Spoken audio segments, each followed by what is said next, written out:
Chuck Davis here. We're at Slow's Hour Studio, and every night is Friday night, so let's go on and see what the fuck's going on. Randy was on the road with Ozzy.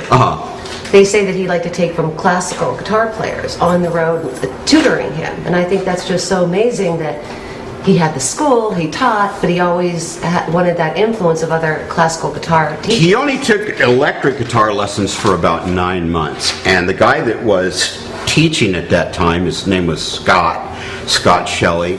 He went to my mom about 9 months in and said, I can't teach your son anything more.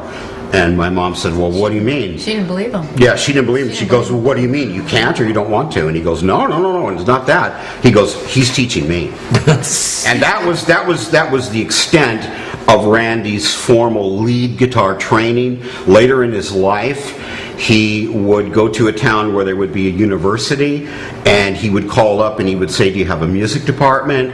If so, do you have a classical guitar department and a classical guitar professor?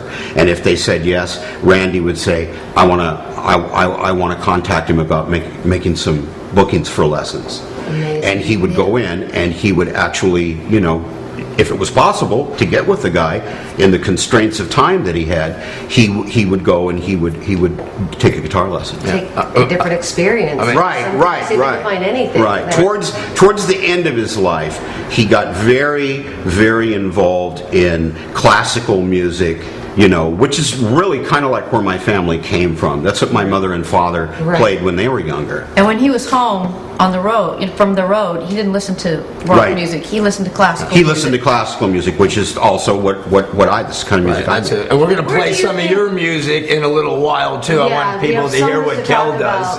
His music's amazing, but Kelly's, and where do you think he would be today? What kind of music do you think he would be doing? We just got asked that question when we did an interview for Gibson. I like what you said, so say it again. Go ahead. No, what you said. Come on, Kathy, spit it out. Randy, like you start on the folk guitar. Yeah, well, like acoustic guitar, I would say, right? Yeah. I mean, not really rock guitar, but I mean acoustic guitar. Yeah, my gosh, he would just blow us all out of the water, I'm sure. I mean, what else did I say? I think, well, what you said was... Give me a few words. He would have probably, like, had a classical basis and background, and then he would have taken that, you know, he would have gone he would have come up with, like, a whole new music, I bet. He would have combined rock music with classical and done something, I think, totally innovative, and I think he would have just blown us out of the water. Absolutely. I think I read somewhere that actually Randy was sort of getting, not disappointed, but he was just getting sort of fed up with the Ozzy thing and the rock thing, and he was about to just basically change his whole direction anyway. I can't remember where I read. Speaking of that, the first time when Randy auditioned, he didn't even have to audition for Ozzy, but Ozzy said he had his Les Paul, one basic amp, and he started playing, and Ozzy just sat back and he said, I felt like God entered my life. I think that's the biggest compliment you can give anyone. He was tuning up. Yeah. Ozzy'd been to New York. He'd looked at every guitar player back there. He came out here. He looked at everybody here. He was ready to go home. He was drunk. He was fucked up. He was laying on the floor. And Randy didn't even want to go. And this guy named Dana Strum said, you haven't seen everybody. You haven't seen everybody until you've seen Randy Rhoads. So Dana calls him up. Randy's teaching, and Randy's like, you know, I don't have the gas money. I don't want to go. And he's like, no, you got to go. This is Ozzy Osburne. And Randy goes, yeah, but he's got the, you know, the Ozzy on the hand, and I don't want to do that. I don't and like he goes, Black Sabbath. Yeah, and Randy didn't like Black Sabbath that much. Anyway, convinced Randy to go. Yeah. And Randy went, and he was like tuning up and stuff like that. Actually, my mom made him go too. My mom made him go. Made him go. Good work, Dolores. Not only did my mom make him go, she made him join Ozzy. He was very, very loyal. We were raised in a very loyal family where trust and where what you say you're going to do and what you stand for, it has to be how you are. Or because he wasn't done. He wasn't done with that. Well, don't get me started on that. Or else little secret between. Or else this will turn into a bummer. But anyway. He wasn't done with Quiet Riot. No. So he was done with Quiet Riot. Not yet. No, not at that point. He was so loyal that even though he was accepted, and then Ozzy said, yeah, you're the greatest guitar player in the world, it's great, it's incredible, you're like God. I mean, I've never seen anything like this ever. My mom was the one that said, Randy, in this kind of a business, usually you get one really significant big break. And this appears, she goes, I don't know who Ozzy Osburne is. Your older brother likes him. He goes around singing those Black Sabbath songs. I know you don't like him, but you're going to join this guy's band, and you're going to go over there and make these records. And Randy's like, well, I don't have a jacket, I don't have this, I don't have warm enough shoes, I don't want to leave Jody, blah, blah, blah. And my mom goes, got time to go to Penny's and buy a coat. So, you know, the rest is history, right? Yeah. Oh, thank God. That's a great story. Yeah, but that's really a true story. And he got someone to take his place in Quiet Riot. He just didn't leave the band. He took care of the situation as well. No, that's not true. When he left Quiet Riot, first of all, the big joke in town was Kevin DuBrow just lost his meal card. What's he going to do now? What he did was he formed DuBrow for a short period of time. Chuck Wright was the bass player.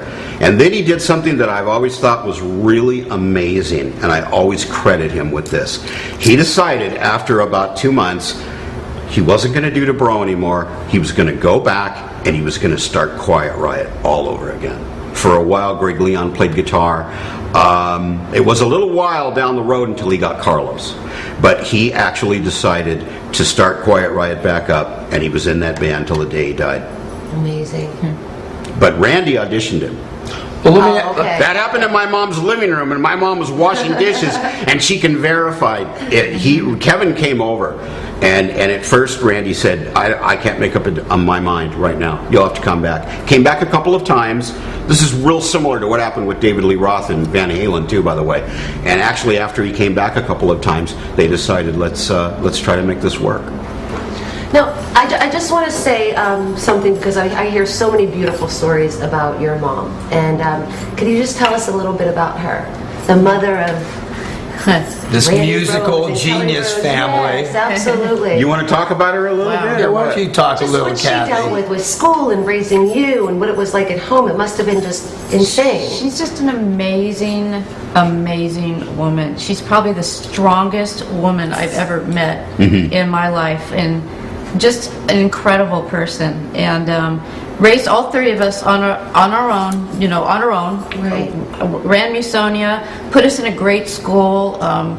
We had a great life. We had a great block when we grew up, great neighborhood. That was really a backbone to our you know, Randy and my Burbank, brother and I. California. Burbank, it's a little The little sleepy The town little that time sleepy forgot. town, and, which is still like that, you know. Yeah. It's a great place to raise a family. It's very quaint. And, right. But she was just dedicated to Musonia. I mean, I can't picture her. It's like her. Musonia is her. She is Musonia. I mean, they're like intertwined with each other.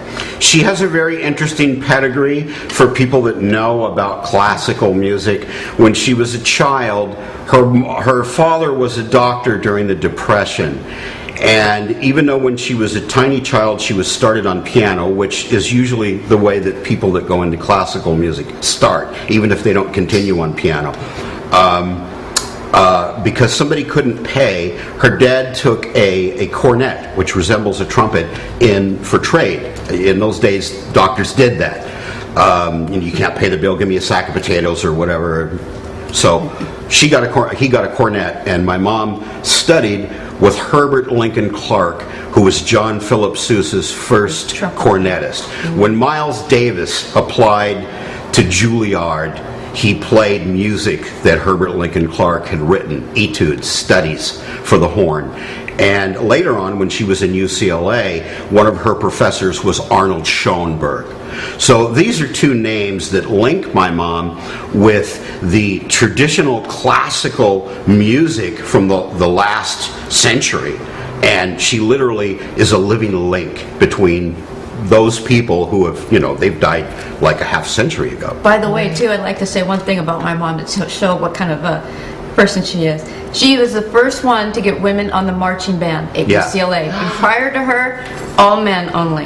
And she got Especially the first chair for trumpet. She Yeah. challenged the existing condition that like a woman couldn't, like play first chair, which is like, the #1 slot. And she said, I'm better than the men you have. Yeah. You have to let me compete with them. Women don't get to do that. What's the matter with you? And she said, women didn't vote in 1919 either, but they did in 1920. So let me play my horn. She blew everybody out of the water, and that was that. So she was the first feminist in, Yeah. in the music business. Huh? Yeah. She's like, thanks to her, there's girls and bands. After that, women across the board could go ahead and apply for any kind of a musical, position. Right. Obviously, first chair is the most. Thank you, Dolores. Very good. Yeah, she, like my sister said, she's a very amazing woman. She's very strong. very strong. And she's still going strong. And Not she's- 92 years young. 90, she's 90 years old. She's 90 years old. She'll be 91 on her next birthday. And when she started Musonia School of Music, she was a 28-year-old woman. Amazing. It's almost Right. Amazing. 70 years going strong. so. That's a long time to have your own company. Oh, yeah. And she invented the name. She designed the building with an architect. And if you want to see what that looked like in those days, just go to it now. Yeah, it's not changed one bit. What's the address? Give them so they can One, map two. quest it. It's the address is 12111 12,111 Tiara, like what a girl wears in her hair, Valley Village, and we're, like I said, about half a block shy of Oxnard and Laurel in Valley What's the Village. zip code? 91607.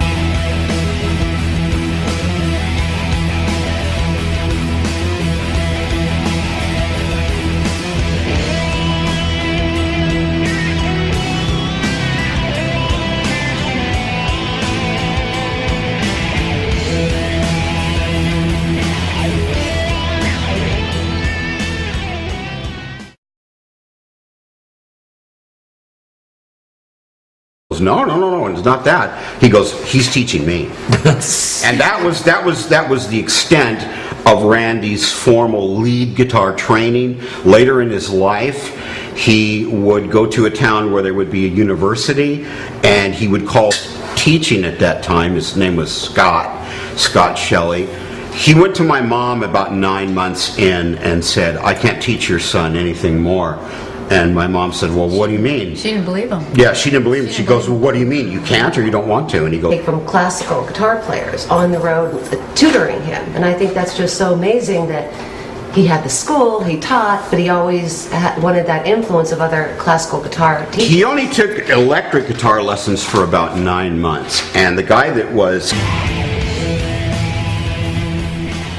Chuck Davis here. We're at Lowe's Hour Studio, and every night is Friday night. So let's go on and see what the fuck's going on. Randy was on the road with Ozzy. Uh-huh. They say that he liked to take